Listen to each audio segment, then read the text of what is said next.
My name is Rahul Reddy.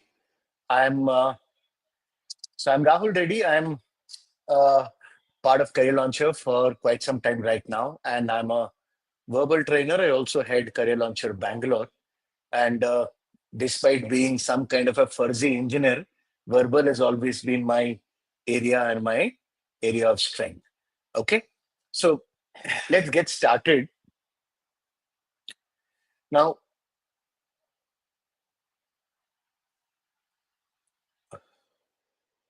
Yeah,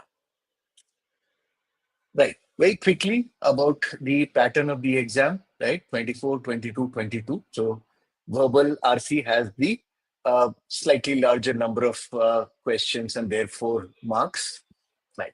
So what kind of percentile and what kind of score? This is something that we're all looking at. Now, I would advise students to look at it from two points, 2 points of view. One is how much do you need in the or how much are you aiming to get in the verbal section?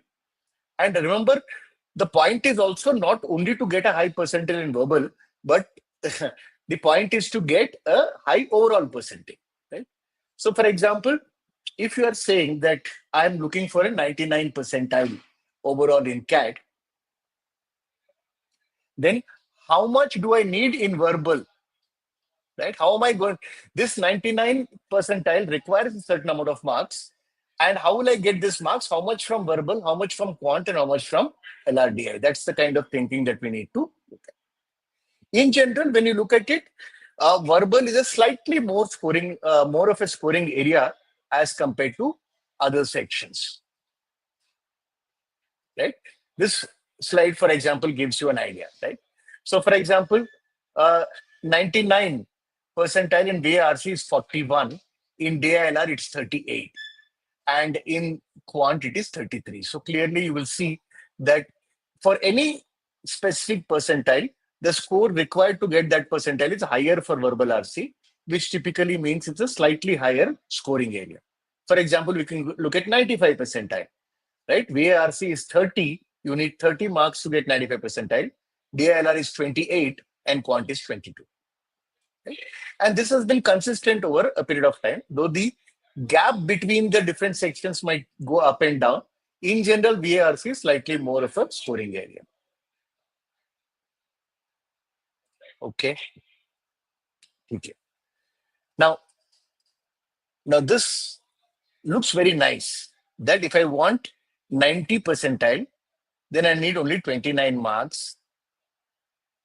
If I want 95 percentile, I need only 30 marks. Therefore, I will attempt net questions correct should be 11. But you know what the problem is here? Can you attempt exactly 10 questions in VARC and get all 10 of them correct? We know it's not easy. We have tried that. As faculty, we have tried that as an experiment. Doesn't work. Right? So what is the fundamental difference between DILR and quant and VARC is that the accuracy rate that you can expect will be a little lower in verbal RC. Right? So in quant, for example, faculty have consistently told you that you don't need to attempt all questions. You can be selective about the questions. Just now, Nikun sir said that you have to scan, look at the different sets, see which one is doable, and spend more time on that. That is perfectly logical. But for VARC, you cannot say that I'll attempt 10 and get all 10 correct or get 9 correct. It's pretty tough. Why? Because there is an element of ambiguity. There are times where more than one answer choice appears correct. You are many times stuck between two answer choices, and so on and so forth. Right? Because of the nature of the exam, the accuracy rate tends to be a bit low. And I'm saying it's okay with it. What do you do to compensate for a lower accuracy rate? Higher attempts. As simple as that. Okay. Let's play out a few scenarios here. Okay.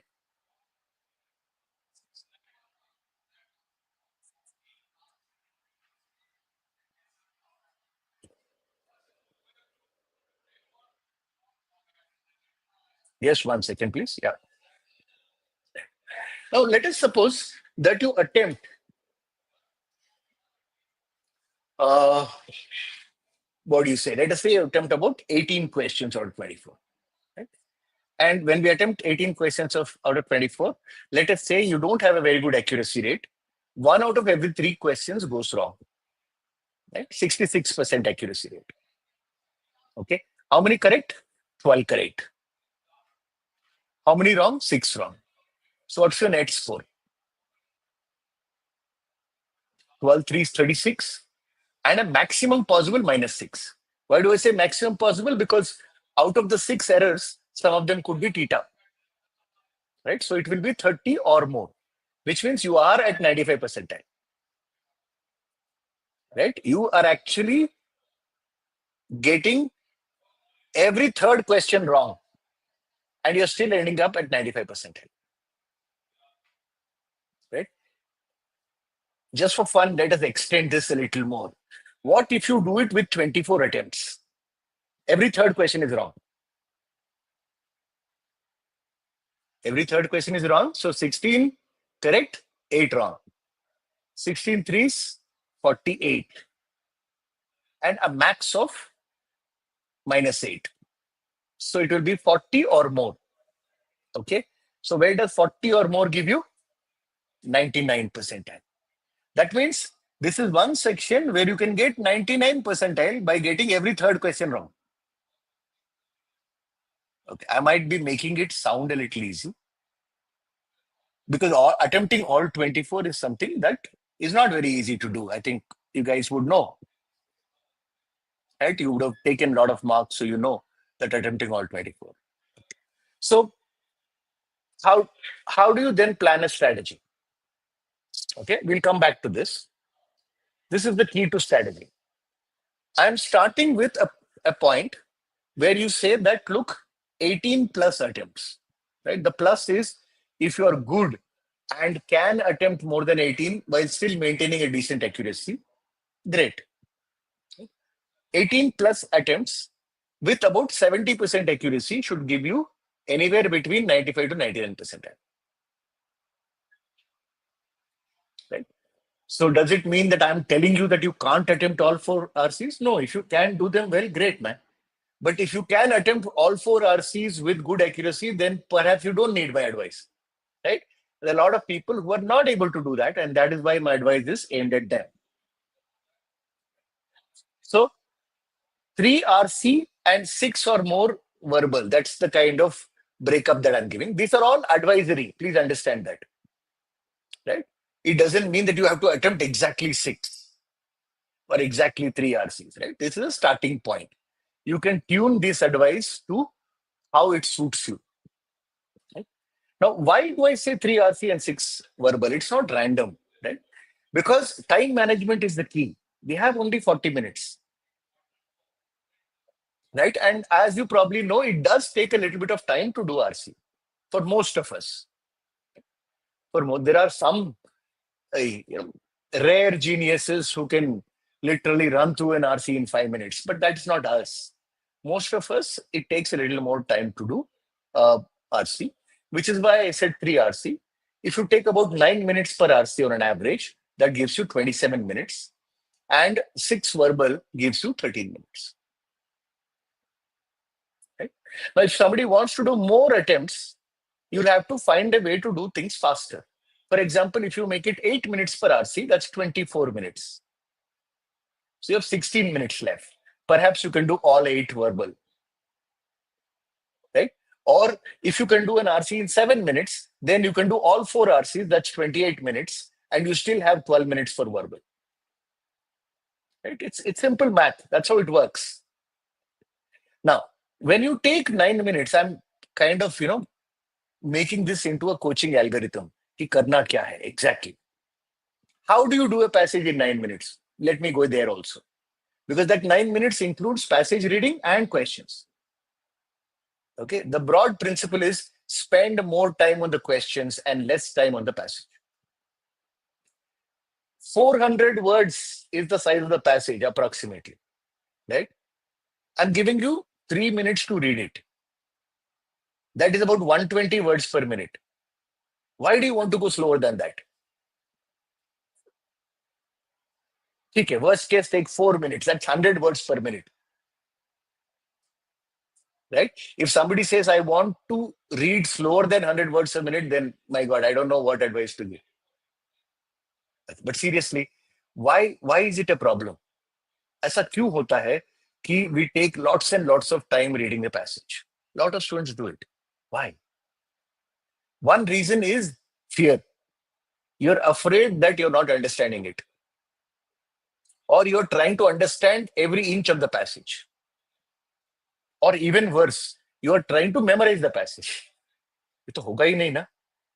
You can't memorize the passage.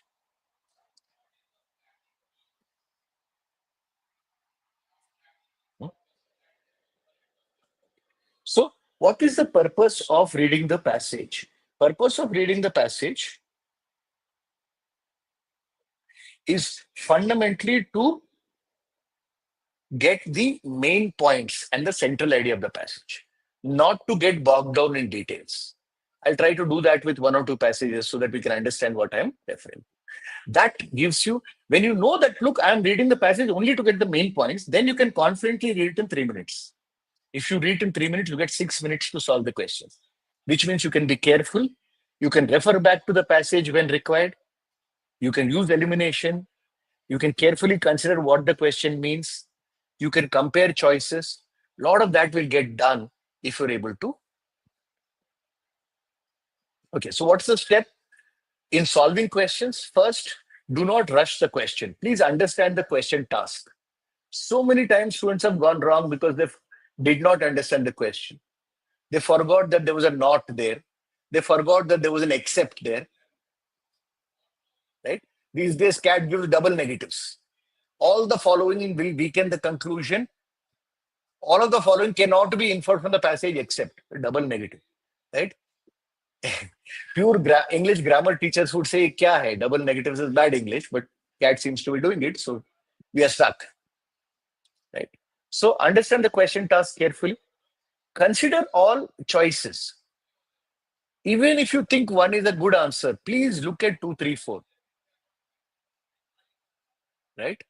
Then, if you're sure of a particular answer, mark it. Otherwise, if none of the answers appear perfectly correct or more than one answer appears perfectly correct, then start using elimination. Right.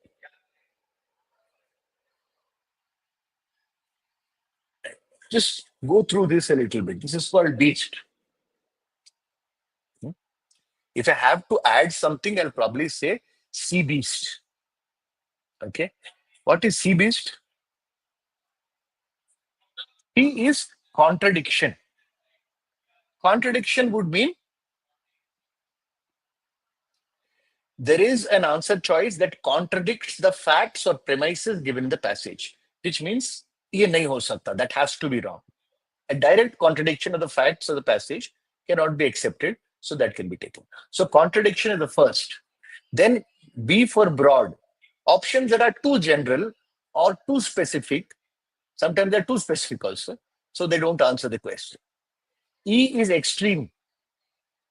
Extreme options are in line. The basic direction is the same, but they take it to a different extreme, right? Suppose there's a passage which is critical about the Indian economy. Answer choice, you say, Indian economy is completely ruined, right? So the tone is correct. The author is basically saying there are problems in the Indian economy, but he's not going to that extent of saying it's completely ruined and that there is no hope left there. No. Alien is basically out of scope. Choices which are not connected to the concepts which are there, which are bringing in things which are not there in the passage. Concepts which are not there in the passage, information not there in the passage is being brought into the passage. Now, sidetrack is basically your carefully designed questions which are kind of meant to uh, trick you.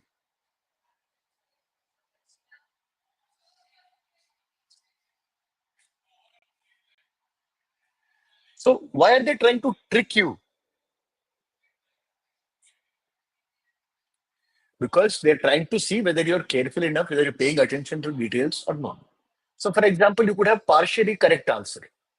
The first half of the sentence looks exactly what is there in the passage. There is one word which changes the meaning.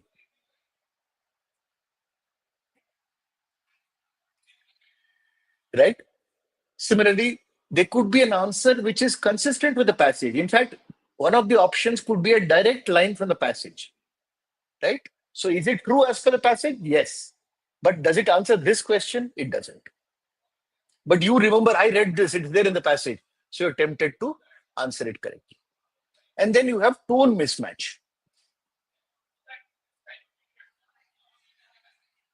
Okay. So author's intended tone or attitude doesn't match with the answer choices. If the author is positive about the topic and the answer choice is negative about the topic, etc.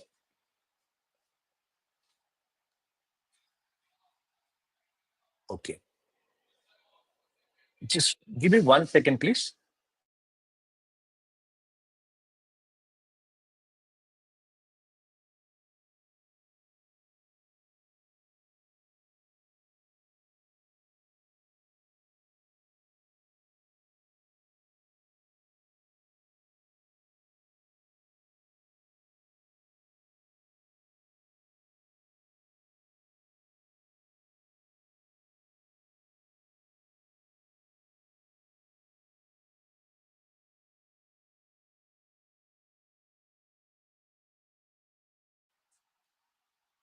Okay. So let's take some of the questions from the passages, right? First passage, okay, if I go back once and look at the difficulty level of the passages, right? One second.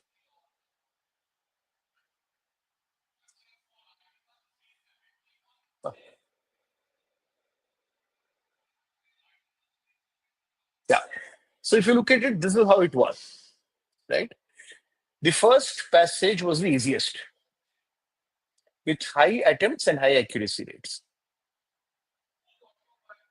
The second passage had one easy and three moderate questions.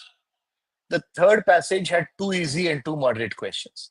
Fourth passage, again, this is not my opinion or the opinion of any faculty member. This is an opinion.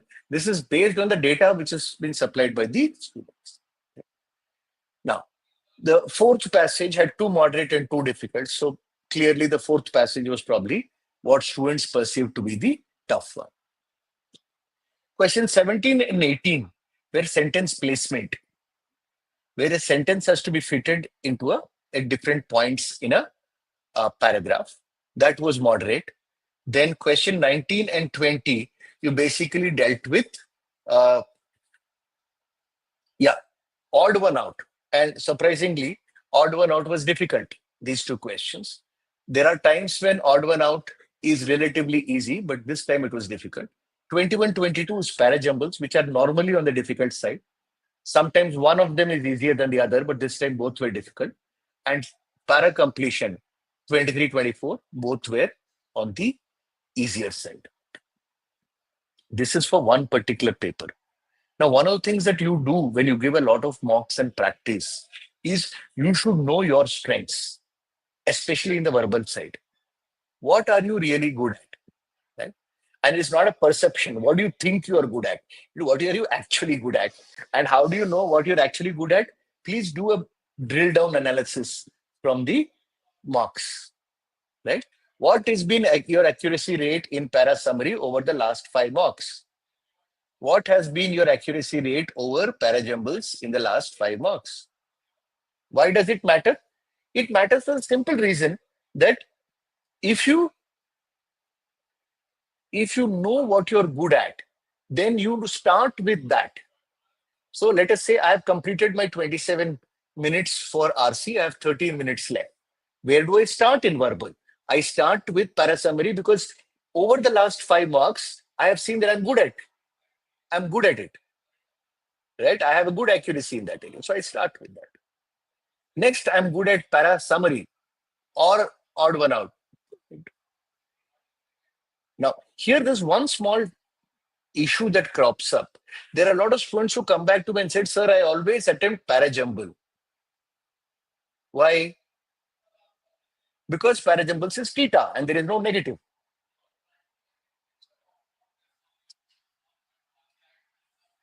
So भैया T20 है, runs score करना important है, out नहीं होना is not important. Right? That's the only analogy that came to me right now. You're trying to avoid a negative. No, you have to score. Think of the +3, not about the -1. Right? Don't be defensive. Now, the reason I say it is for a lot of students, the accuracy rate in parajumbles is very low and very understandable also. Why? Because parajumbles, if there are 4 sentences, how many different combinations are possible? 4 factorial. 4 into 3 into 2. 24 different combinations are possible. And only one of that combination is correct and 23 of them are wrong. In odd one out, there are 5 answer choices. One of them is odd one out. What is the probability? 1 out of 5. 1 out of 5, 1 out of 24. Right? Basic probability will tell you that odd one out has to be much easier than the parajumbles. Right? So please don't get tempted into deciding which type of verbal question to answer first based on whether it is theta or not, whether there's negative marking or no. Start with the one where your personal accuracy is good, right? Last 5 marks, last 8 marks, your accuracy has been 60%, 70% in parasummary, do that. Your accuracy has been 20% in parajumble, don't do that. As simple as that. Okay?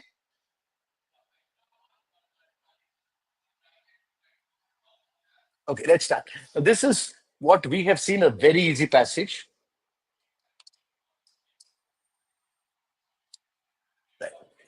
Right. Now, I remember what I said, that focus on the key points of a passage. Right? At the end of reading a passage, you should be able to summarize the whole damn thing in about 4 to 5 sentences. One central idea, 4 or 5 main points. That's it. Okay? Right. Now look at it. How does a passage start? Residents of Lozara, a hilly department in southern France, recite complaints familiar to rural corners in remote hamlet villages such as Lee Bacon Reach. Please, French names. Do you think I'm going to try and remember those? Not at all. If there is a question regarding those names, I know where to find them. Right? Mayors grumble about local schools, lack of schools, jobs, phone, internet connections. Farmers of grazing animals have another concern, the return of wolves. Eradicated from France, predators are coming back, wolves may be taken in hand, etc., etc. By now, you know that all other complaints like lack of schools, jobs, etc., is secondary. That's only context. The main point we are going to discuss is the return of wolves.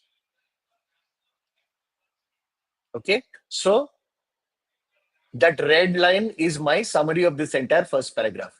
There are many problems in rural Europe, specifically return of wolves. That's it. Is it the best way of summarizing that entire paragraph? I don't care. It's good enough for me. It gets 80% of the meaning. Right? As early as 9th century, Royal Office of Lupari, wolf catchers, was created in France to tackle the predators. These official hunters, pura story hai. Kya hai? What are they trying to say? They are trying to say, how were wolves eradicated?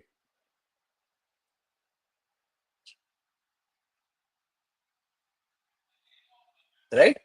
And now they are coming back.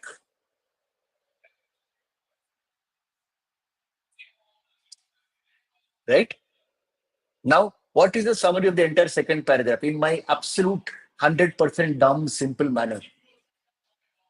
How wolves were eradicated, how they came back, environmentalists happy, farmers not happy. Done. That's the main point of these entire second paragraph. Okay. Now, again, I've highlighted certain points there. Various factors explain the changes. What changes are happening? Wolves are coming back. Why are they coming back? Third paragraph will tell you. Okay. So, what are the different reasons why wolves are back? That is my summary for this third paragraph. Kya hai? Human population is going down in rural areas. Forests are expanding. Hunting is down. That's it. Three different factors. Okay? So once you're able to summarize the passage like this, it is fairly straightforward. And you are able to do it in about 3 odd minutes, maybe 4, depending on the passage. This one should not take 4, it should take only 3. It was fairly straightforward, right? There's nothing abstract about it, there's nothing difficult to understand here. Right? But there are passages that will take a little more time. But 3 to 4 minutes is where you should spend on passages, which gives you more time for questions. And we know that questions are where the complexity is. The choices are where the complexity is. Okay, very quick.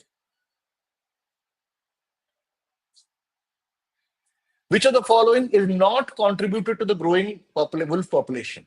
इसका answer किधर है? Where is the answer? Right? Reasons why wolves are back. Third paragraph.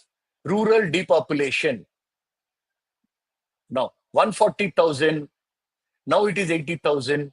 All that is basically example which supports the idea that rural population went down. Okay, but main point I understand is rural population is down. Then forests are expanding. How much they are expanding is not the point. The reason is forests are expanding. The decline of hunting as a sport. Remember, every claim that the author makes, they give additional explanation and supporting data.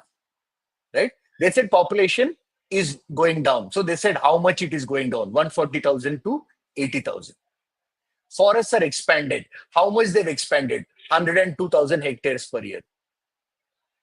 Decline of hunting. 2 million hunters have now become only 1.1 million hunters. Active hunters might be lower than that. Main point, explanation. That is the structure of the passage. You are only focused on the main point. Okay. So now let's go. Which of the following is not contributed? Decline in rural population? Yes. Increase in woodlands and forest covers? Yes. The granting of protected status to wolves in Europe. Is it there? Shutting down of Royal Office of Lupari. And Lupari is one 19th century thing. No, which century? Nowhere is it mentioned that Lupari has been shut down, but you will actually say that this was 9th century Royal Office of Lupari.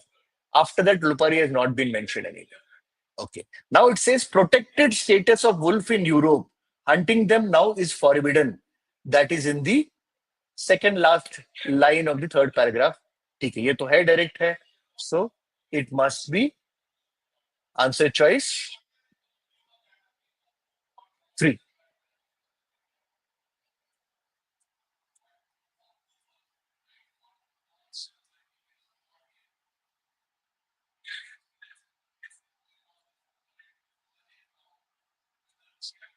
Just 1 second, please.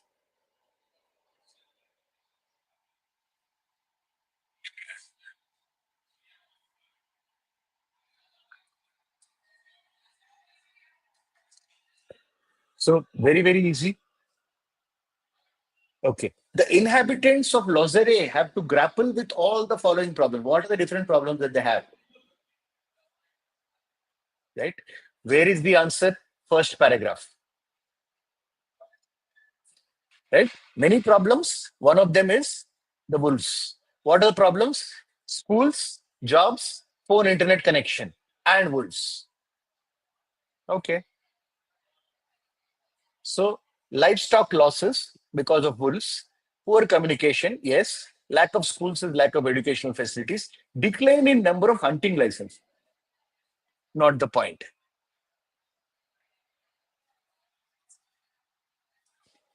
The author presents a possible economic solution to the existing issue facing Lozere that takes into account the divergent and competing interests of.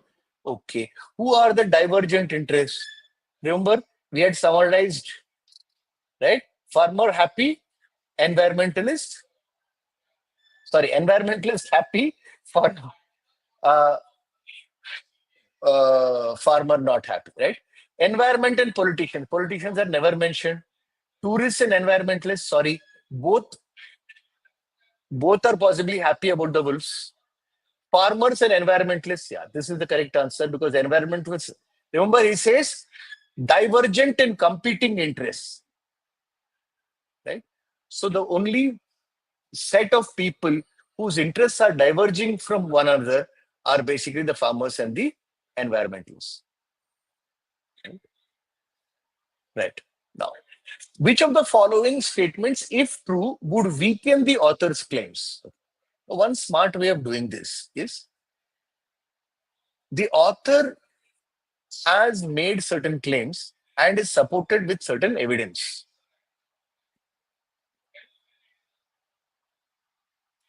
Right. So anything that is consistent with the author's argument will not weaken. You have to find out something that is not consistent with the author's argument. So what is the author's argument? The author's argument is the wolves are coming back to France for various reasons. Environmentalists are happy about it. Tourists might be happy about it. Farmers are not happy about it. Right? Therefore, which one? Having migrated out in the last century, wolves are now returning to Lozere. Is that consistent with what the author has said, with the author's claims? Yes. So this will not weaken. The old mining sites of Lozere are now being used as grazing pastures for sheep. Makes no difference, right? Unemployment concerns the residents of Lozere, which is consistent with the fact that population has gone down. That means they probably migrated to other areas for employment. Otherwise, it is not in any way weakening the claim. The second one will weaken the wolf attacks on tourists. Because at the end of the passage, the author has said that yes, farmers are losing, but tourist venues can also generate income and jobs. But that cannot happen if wolves attack tourists. Then the tourist income generation does not happen, which is why second will weaken the author's claim.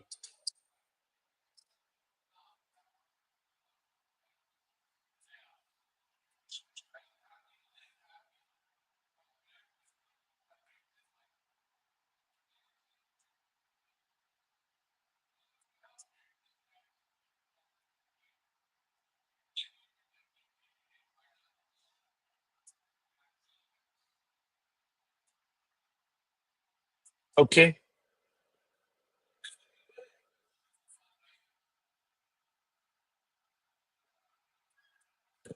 This is a slightly more challenging passage.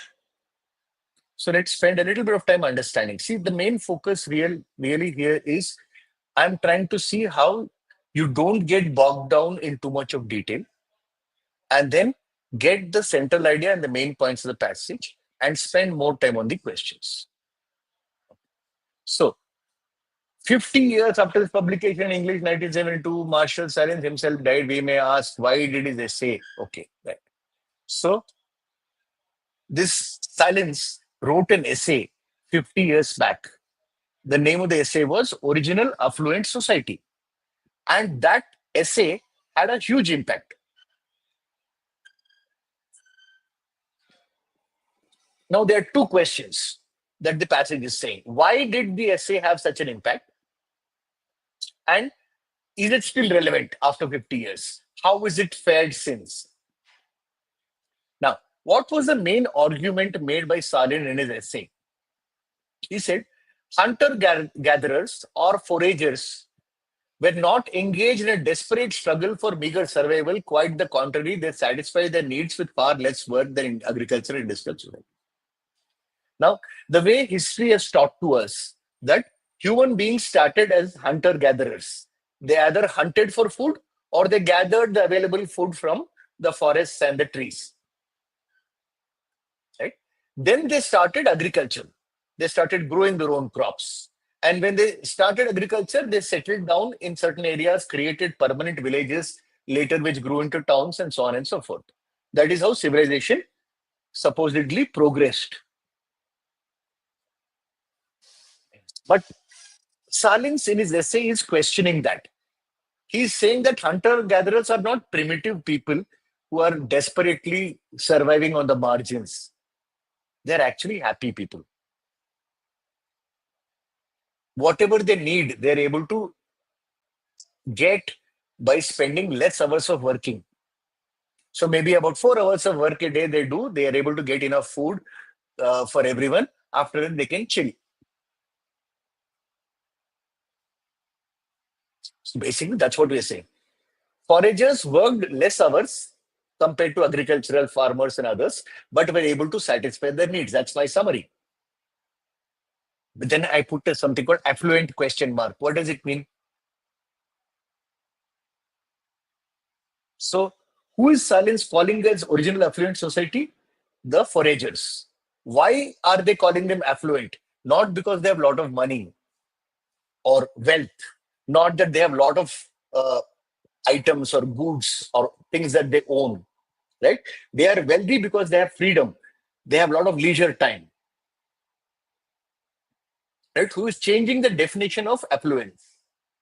He's saying, what is affluence? Is having lot of stuff, owning lot of things. Is that affluence? Or having more freedom and more free time? Is that affluence? The second paragraph says foragers had other options. Now, this is an interesting one. He gives an example here. The contemporary Hadza of Tanzania, who have long been surrounded by farmers, knew they had alternatives. So this Hadza tribe, you can infer, are foragers, right? They are hunters and gatherers. They knew they had alternatives. How did they know? Because there were a lot of farmers around them. So if they wanted, they could also become farmers. But they choose to continue with their way of life. So that is my summary. Hunter-gatherers have the option of getting into agriculture, but they choose their own forager lifestyle. So it is not that they don't know how to do agriculture. They don't have the option of agriculture. No, they had options. They said, no, we are better off like this.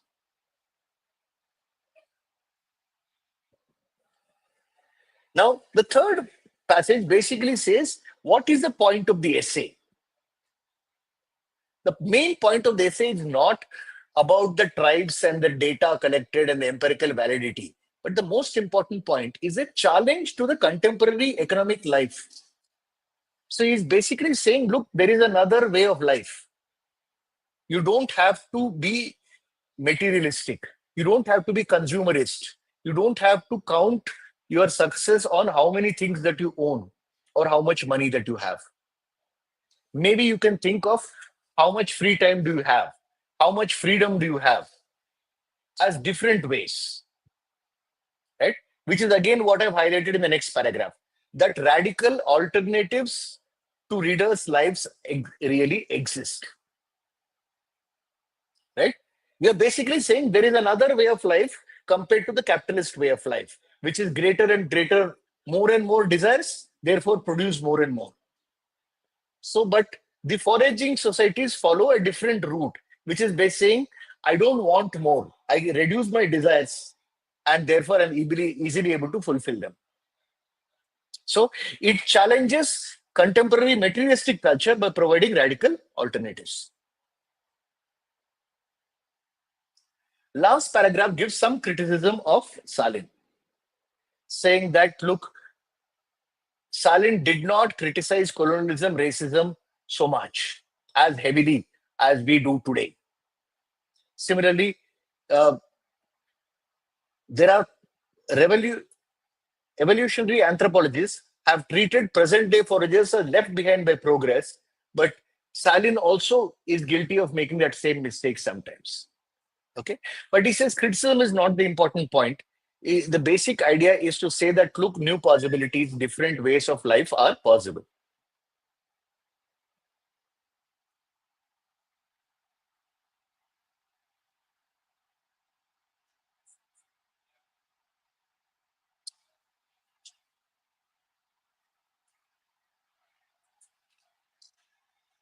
Right. Now, if you look at the author of the passage mentions Galbraith's affluent society too. If you go back, right? What is the purpose of mentioning?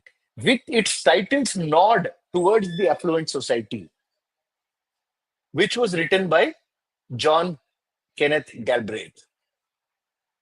What did Galbraith say? He was very skeptical about America's prosperity, inequality, and he had contempt for consumerism. The original affluent society brought this critical perspective to bear on the contemporary world. So fundamentally, you will see that not only is the title similar, the core ideas or the core ideology is also similar, right? So which is why perhaps Salin named it as the original affluent society. So basic idea, both Galbraith and Salin are against the uh, consumerist capitalist society. Now let's look at the questions. Okay. So how Salin's views complemented Galbraith's criticism of consumerism and inequality. That is correct. It is the same criticism or similar criticism. Right? Document the influence of Galbraith's cynical views on Salin's analysis of prehistoric. Okay. Now, this is what we call as out of scope or alien. Right? Both are criticizing consumerism, but there's no guarantee that Galbraith influenced Salin. So how Galbraith's theory refutes Salin's idea? 3 is obviously wrong. It's contradiction, right? As we have seen from the paragraph, Galbraith and Salin's views are very similar, especially when they criticize the consumerist society. So Galbraith does not refute Salin. In fact, Galbraith wrote his book earlier. Contrast the materialistic nature of contemporary growth paths with the pacifist, content ways of living among the foragers, right? This doesn't really come in because one, pacifist is something that is a bit outside. Second, four basically is not really giving you the correction between Galbraith and Salin. Four neither refers to Galbraith nor refers to Salin. In that sense, one is probably a better example. So one is a clear-cut answer. It shows why does the author mention affluent society? To show that Salin and Galbraith had similar views, especially with respect to criticism of the consumerist society. Right? So Galbraith criticized the 1950 society and Salin took it to 1970 when he wrote it. But concept is similar. Why does the author mention Tanzania's Hadza community? So again, these are perfect questions to highlight the importance of referring back to the passage. Right? Because Hadza is a proper noun. You can find it immediately. Right? It is second paragraph. Okay. How does the second paragraph start? Foragers had other options. What do you mean by other options? They need not be hunter-gatherers. They could have become agriculturists, but they choose not to. That is the main point of the second paragraph.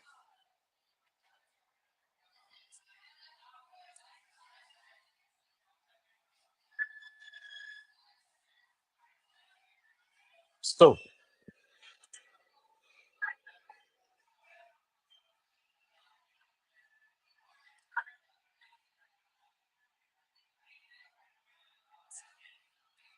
right. Where are we? Which question was that? Yeah.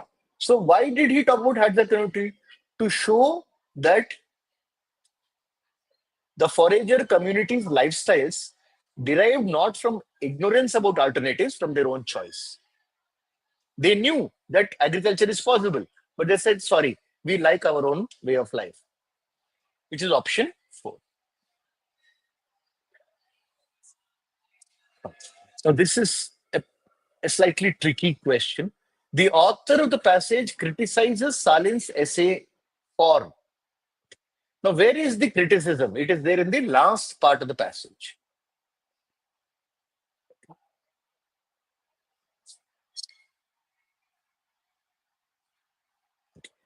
Okay, the last paragraph. Viewed in today's context, of course, not every aspect of the essay has aged well. That means in today's context, there are things in the essay that we may not like or we would criticize. While acknowledging the violence of colonialism, racism, and dispossession, it does not thematize them as heavily as we might. So it was probably not criticizing colonialism and racism as much as you would expect. Rebuking evolutionary anthropologists for treating present day foragers as left behind, it can also succumb to the same temptation. Okay, so there are two criticisms here. That's it. Okay. In fact, if you look at paragraph 3, it says the empirical validity of data is not important. The more important is the point that there are viable alternatives that we have as individuals. Okay. So we come to the question. Okay. Failure to supplement the thesis with robust empirical data. No, the author does not criticize the lack of silence for lack of data. In fact, he says that data itself is not the main point. Critique of anthropologists who disparage the choice of foragers. Okay. Now, this is the one that might come close. Is the author criticizing Salin for critiquing anthropologists? No. He's saying Salin criticizes anthropologists, but sometimes make the same mistake that these anthropologists do. So, two is a close one. Outdated values regarding present day forager versus ancient, clearly out of scope, alien. We are not comparing present day foragers with ancient foragers. Cursory treatment of racism and colonialism, this is correct. This is directly given in the therefore 4. Okay, we can infer Salin's main goal in writing the essay was. What is the main goal? What is the main point? He wants to say that alternative ways of life exist. Right? So hold a mirror to an acquisitive society with examples of other communities who have chosen successfully to be non-materialistic. Correct? But I will also look at other option. Counter Galbraith's pessimistic view. Sorry, he is not countering Galbraith's view. Both Galbraith and Salin have similar views. Put forward the view that despite egalitarian origins, economic progress brings greater inequality, social hierarchies. So, what is wrong with the third one? It misses the point. The main point is that you need not follow a certain economic path. There are other paths available, which is the path of the foraging community. Right? So again, 4 is very similar. Highlight the fact that while we started off as fairly content egalitarian people, we have progressively degenerated into materialism. Again, misses the point. Right? Remember, both 3 and 4, you can counter by saying that nowhere does the passage say that equality was there earlier, now it has become unequal. Inequality has increased, but it doesn't mean that we were equal or everyone was equal at a certain point of. Okay. So I think that's probably a good idea to look at how to look at these passages. I think 2 examples are perhaps enough. We'll take a quick look at some of the verbal RC questions before we go on. I'm not able to see comments or questions.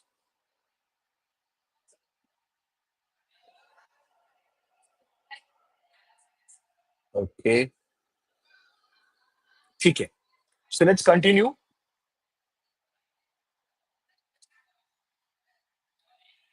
Okay. Let's take one question of each type in verbal side.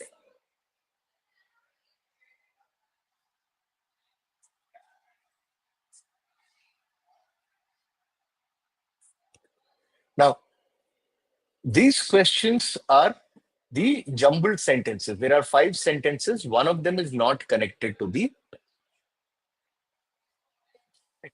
Now, here the key is there is only one choice out of 5 which is unconnected to the paragraph. Now, when we think of a paragraph fundamentally has one central idea.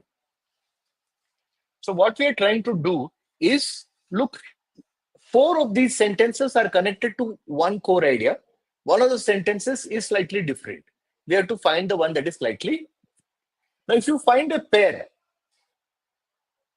automatically both options, you cannot say that both of them are odd one out. So the minute you have a pair, then both the choices you can say are not the odd one, right? That means the odd one has to be from the remaining 3. So let's see how it works. First pair I can find out is 5 and 4. One of the most fascinating capacities, here capacities is looked at in terms of the ability of a human being, is the ability to perceive and interpret other people's behavior in terms of their mental state, right?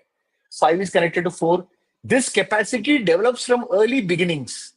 In first year of life to adults' fast and often effortless understanding of others' thoughts, feelings, intentions. Right? Remember, what is the connection between 5 and 4? Ability to understand other people's behavior, which is exactly given in 4, understanding others' thoughts, feelings, intention. And of course, the word capacity is also common. So enough to say that 5 and 4 are a pair. The minute 5 and 4 are a pair, 5 cannot be the answer, 4 cannot be the answer, because we are looking at the odd one out. Okay. Then, if you look at it, then 1 is again very similar. Having an appreciation for the workings of other people's mind, which is understanding other people, is considered a prerequisite for language, social interaction, and moral judgment. So, not only is this ability something humans have, they develop it quickly and it is very useful. So 5, 4, 1 are all connected. Then 5, 4, 1 eliminated. 2 and 3, one of them is the odd one out. Now, here it becomes a little close. It is a theory of mind, though some scholars prefer to call it mentalizing or mind reading, which is important for the development of one's cognitive ability. So in a way, 2 seems to connect with 1, because it says that it is a prerequisite for language acquisition, social interaction, etc. But 2 is a little about what do people call it. It is not about what that ability is. It is about what people tend to call it. Okay. So connected, but not very closely connected. What about 3? Though we must speculate about its evolutionary origin, we do have indication that the capacity evolved sometime in the last few years. Which capacity? The capacity of humans' ability to understand other human beings, which is what we have been talking about in 5, 4, and 1. Right? So now between 2 and 3, we would say 3 is better because it's still talking about the same capacity that 5, 4, and 1 are talking about. Right?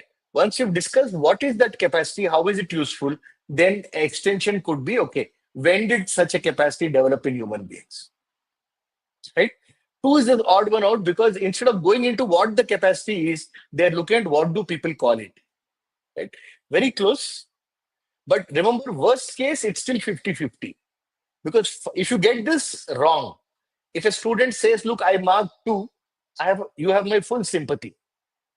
But if you mark 5, 4, or 1, then you don't have my sympathy. The elimination of 5, 4, 1 is straightforward. 2 and 3 is close, which means worst case, you are at 50-50.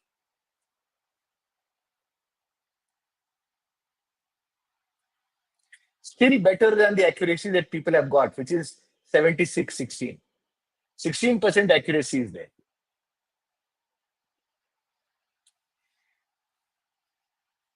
Okay, we'll leave this. But one more thing you will see, the next the next jumbled sentence is also about 78% accuracy. Sorry, 78% attempt with only 35% accuracy. Okay, now again look at it.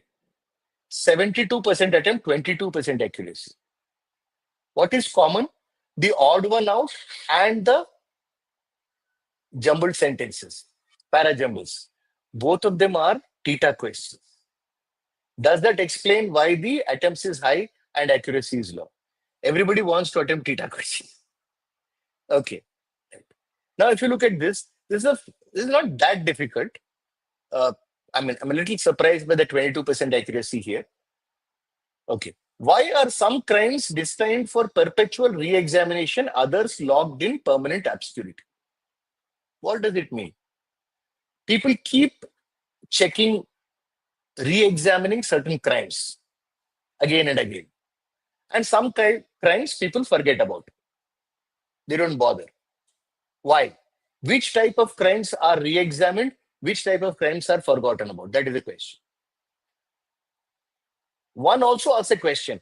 What precisely are the unusual elements that makes a particular case so attractive to a certain kind of audience? So clearly 4 and 1 are connected.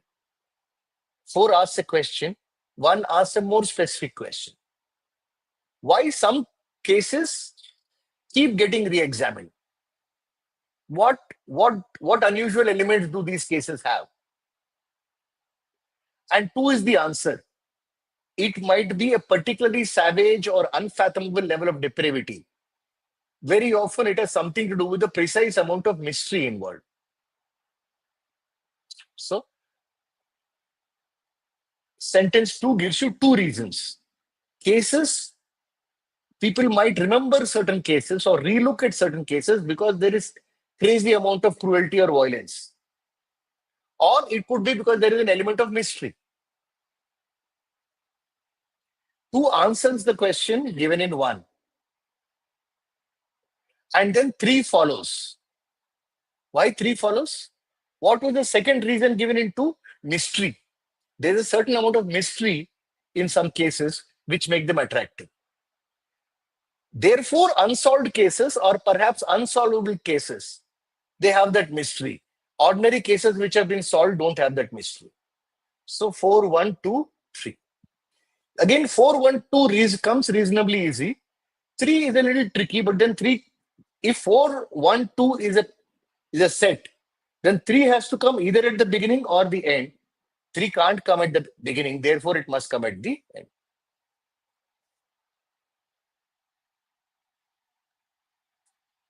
Okay. Now, para summaries, you will see the attempt rate is very, very high. And the accuracy rate is much higher. Of course, in this exam, para summaries were easy. But in general, if you practice and your basics are correct, para summaries are much easier to crack as compared to your para jumbles and odd para jumbles. Okay, but again, don't take my word for it. You track your own performance across mocks and see what kind of accuracy you're able to get in this particular area. Right? Now, if you spend 2 minutes on a para jumble, get it wrong, and then you're happy that negative to nahi mila, theta question tha. But sorry, boss, you got a 0, you didn't get a negative, but you lost 2 minutes. And in this exam, minutes are more valuable, as valuable as marks, if not more. It's a fairly straightforward kind of a question. So both were fairly straightforward. We could do any one. Colonialism is not a modern phenomenon. Okay. It's a claim. Okay. Understand how paragraphs develop. The minute somebody says colonialism is not a modern phenomenon, what do you expect? He has to explain why it is not modern. It was already there in even the older medieval ages or the ancient history. Has to be. What else will be? You can anticipate what will come next. World history is full of examples of one society gradually expanding into adjacent territory, settling people on conquered territory. Right? So that explains why it is not a modern phenomenon, because there are many examples of colonialism in history. But mostly it went into adjacent territory. 16th century, colonialism changed decisively. There was a fundamental change in colonialism. It was already there, but it became very different in the 16th century because of technology. Now, technology allowed you to go to very, very remote parts of the world. It's not that you are colonizing your neighbor. You can colonize a country which is thousands of miles away from you. Okay? And just specifically, this kind of colonialism came from Europe, which is also where the technology development happened. And this is called the modern European colonial project, right? This happened because you're able to move large number of people across the ocean and maintain political control in spite of geographical distance. Right? So fundamentally, what do you summarize this passage? Colonialism is not a new phenomenon, but from the 16th century, because of technology, it became much more widespread. Okay. So option 1, colonialism surged in the 16th century due to advancements in navigation, enabling British settlements abroad and global dominance. Now, this is a sidetrack. You could call it a sidetrack, you could call it alien. Why? Because British is the problem. Colonialism surged in the 16th century, correct. Due to advancements in navigation, also correct. What is the missing element? That one word British that you put, that changed everything, because passage doesn't talk about British, it talks about European in general. So one is wrong because of that reason, right? But it's tempting because most of the sentence is correct except that British part. Technology advancements in navigation transformed colonialism, enables Europeans to establish settlements, exert political dominance over distant regions. This is correct. Okay. If I have to be very critical, the one thing missing from 2 is that colonialism, it does not explicitly say that colonialism existed from a long time. But if you're saying that it transformed in the 16th century, that means it existed even before that. So 2 looks like a good answer. Third one, as a result of developments in navigation technology, European colonialism led to the displacement of indigenous population, global political changes. So again, it feels correct, but the second half looks a little odd. Displacement of indigenous population, not really mentioned. Global political changes, again, very broad kind of statements that are being made. Between 2 and 3, 2 is a better option. Colonialism conceptualized in the 16th century, sorry, enough, right? The minute you say colonialism was conceptualized in the 16th century is wrong, because it was already there even before the 16th century, which is why 2 is the best of the.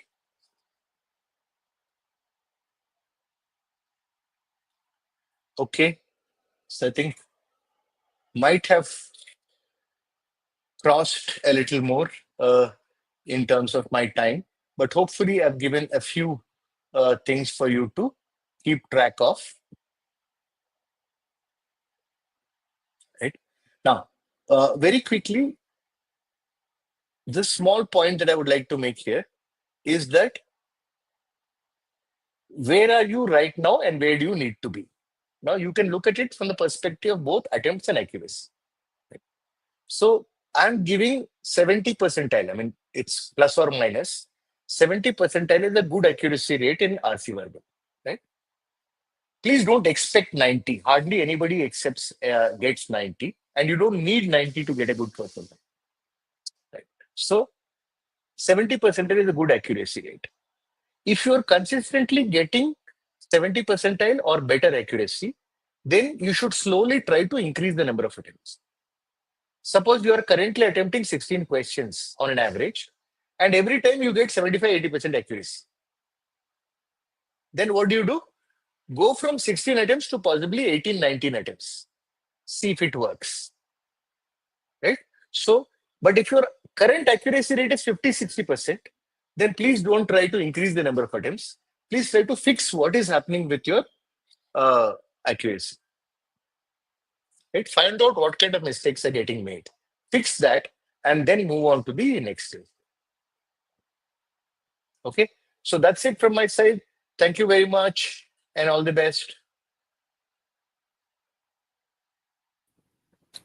Thank you, Rahul sir. It was a very informative session. Yeah.